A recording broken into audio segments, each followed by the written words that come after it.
तो hello everyone, ये है गणित प्रकाश का बुक। तो बहुत सारा कंफ्यूजन है इस बुक को लेकर, बहुत सारे स्पेकुलेशंस है। तो इन सारी चीज़ों को मैं अपने इस वीडियो पे डिस्कस करना चाहता हूँ और एक ऑनेस्ट रिव्यू रखना चाहूँगा इस किताब के बारे में। ठीक है, तो सबसे पहले शुरू करते हैं। इस किताब का आप ये देख लो कि कवर पेज है। कवर पेज अपने आप में बहुत कुछ कहता है। ठीक है, इस किताब में बहुत सारी चीज़ें जो है हिस्टोरिकल कॉनोटेशंस में लिखा है। ठीक है, हिस्टोरिकल कॉनोटेशंस में जैसे कि ये देखो, ये एक राजा का देके रखा है। ठीक है, उसके बाद देखो ये सारी चीज़ें मैंने इसको अपने पर्सनल लेवल पे भी सॉल्व किया है, तभी मैं आज आपको ये सारी चीज़ें बता रहा हूँ। ठीक है, अब देखो यहाँ पे जैसे कि देखो ये कुछ इस तरीके का मंदिर टाइप का देके रखा है। ठीक है, एलिफेंट्स मतलब ये थोड़ा सा हिस्टोरिकल कॉनोटेशंस में लिखा है। जैसे कि देखो ये थोड़ा हिस्ट्री का बताता है, ये भी थोड़ा हिस्ट्री का बताता है।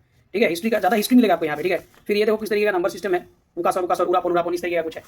ठीक है, अब सबसे पहले मैं बात करता हूँ इस चैप्टर के बारे में। देखो सबसे पहले तो बात ये होगा कि इस चैप्टर में क्या हिस्टोरिकल कॉनोटेशन पे चीज़ें लिखा हुआ है। तो सबसे बड़ी बात है कि हिस्ट्री के लिए हमारे पास सब्जेक्ट है हिस्ट्री, तो हिस्ट्री को मैथ्स में क्यों डालना, सबसे पहला क्वेश्चन ये है। और ये देखो ये लिखा है टोगल। इस किताब को पढ़ पाना भी एक अपने आप में बहुत बड़ा चैलेंज है। टोगल का मतलब क्या है? Toggle is not a simple English, इसको तो देखना होगा। ठीक है, अब यहाँ पे क्या हो रहा है कि बहुत सारे जो क्वेश्चन है वो पजल के फॉर्मेट पे लिखा गया है। वो सबसे बड़ा कंफ्यूजन चीज़ है, बहुत ही पजल वाला फॉर्म पे लिखा गया है। ठीक है, और जो क्वेश्चन का फॉर्मेट है इस तरीके से क्वेश्चन, ये क्वेश्चन है, ये क्वेश्चन है, ये क्वेश्चन है, मतलब क्वेश्चन और आंसर किस तरीके का है वो समझ में नहीं आता इस क्वेश्चन पे। ठीक है, इस बुक को समझ में नहीं आता क्वेश्चन और आंसर क्या है। मैं आपको कुछ चीज़ें दिखाता हूँ इसमें। बेसिकली इसमें क्या होता है कि एक है फिगर इट आउट। ठीक है, ये जैसे कि फिगर इट आउट। ठीक है, फिगर इट आउट किधर है? हाँ, ये है, देखो फिगर इट आउट, ये है फिगर इट आउट। इस फिगर इट आउट करना है। फिगर इट आउट करने के बाद यही इसका माना जाता है एक्सरसाइज। इसमें कोई फॉर्मूला ऐसा है नहीं। ठीक है, आपको पर के फॉर्मूला निकालना होगा। ठीक है, ये फॉर्मूला ऐसा कुछ है नहीं यहाँ पे, राइट। अब देखो आप खुद बताओ, मान लो कि ये एक क्वेश्चन है, ये अगर मैथ्स का क्वेश्चन हो, क्या मैथ्स के क्वेश्चन को इस तरीके के आंसर से लिखा जाएगा? ये भी एक सवाल मैं आपको पूछना चाहूँगा। मैथ्स के बुक में क्या इस तरीके से आंसर लिखना ये सही है, या आप मेरे को बताना। ठीक है, और ये जो सबसे बड़ी बात क्या है, ये जो बुक है ना, ये बुक क्लास 9 से रिलेवेंट है ही नहीं। मतलब कोई भी स्टूडेंट अगर इसको पढ़ेगा, फिलहाल के लिए तो मैं यही कह सकता हूँ कि ये बुक क्लास 9 से बिल्कुल रिलेवेंट नहीं है।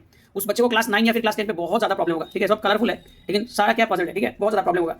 और मैंने बहुत सारे टीचर से बात भी किया है, teachers are of the same view कि ये बुक उनको बिल्कुल पसंद नहीं आया। बिल्कुल मतलब पढ़ाने का, ये ब्लैक बोर्ड टीचिंग के लिए बुक बनाई नहीं है। एक टीचर तो स्कूल में ब्लैक बोर्ड में पढ़ाएगा ना, तो ब्लैक बोर्ड टीचिंग के लिए बुक बनाई नहीं है। ये बुक डिजिटल बोर्ड लगा के पढ़ाओ, तब तुमको थोड़ा सा समझ में आएगा, जब तुम एनिमेशन से चीज़ों को समझाओगे। ठीक है, ब्लैक बोर्ड टीचिंग वाले बनानी है किताब। और मतलब वही बात है ना, मतलब फूल बनने के चक्कर में फूल बन जाना, वही हुआ है। ठीक है, यहाँ पे देखो कुछ इस तरीके का डायग्राम है, डायग्राम, और ये थोड़ा संस्कृत टाइप का चीज़ों में लिखा गया चीज़ों को। ठीक है, तो यानी कि अगर मैं इस बुक के बारे में आपको ऑल टोटल बताऊँ तो आप इस चीज़ को देख लो। सबसे पहले तो ये कहूँगा कि ये हिस्टोरिकल कॉनोटेशन पे लिखा है। दूसरा लैंग्वेज क्या, लैंग्वेज स्टफ है। ठीक है, और सारा पजल के फॉर्मेट पे लिखा है, not at all relevant for class 9 and 10। ठीक है, फिर टीचर्स जो है उनको डिफिकल्ट लग रहा है, और ये ब्लैक बोर्ड टीचिंग के लिए बना भी नहीं है। और इसका जो क्वेश्चन आंसर्स ये भी थोड़ा सही फॉर्मेट में नहीं है। तो अगर मैं इस बुक को रेटिंग करूँगा तो मैं इसको 10 में 2 रेटिंग करूँगा, 0 2। ठीक है, बुक बना था बच्चों के कॉग्निटिव स्किल्स और कॉम्प्रिहेंसिव स्किल्स को अच्छा करने के लिए। अभी कितना अच्छा होगा कितना अच्छा नहीं होगा तो वक्त बताएगा। ठीक है, but right now at this point मेरे हिसाब से ये बुक बिल्कुल भी मैथ्स वाला स्टैंडर्ड का बुक बनाई नहीं है। मैं सारे स्टूडेंट्स से कहूँगा कि आप ओल्ड एनसीईआरटी को फॉलो करो। ठीक है, old NCERT is the best NCERT. Thank you.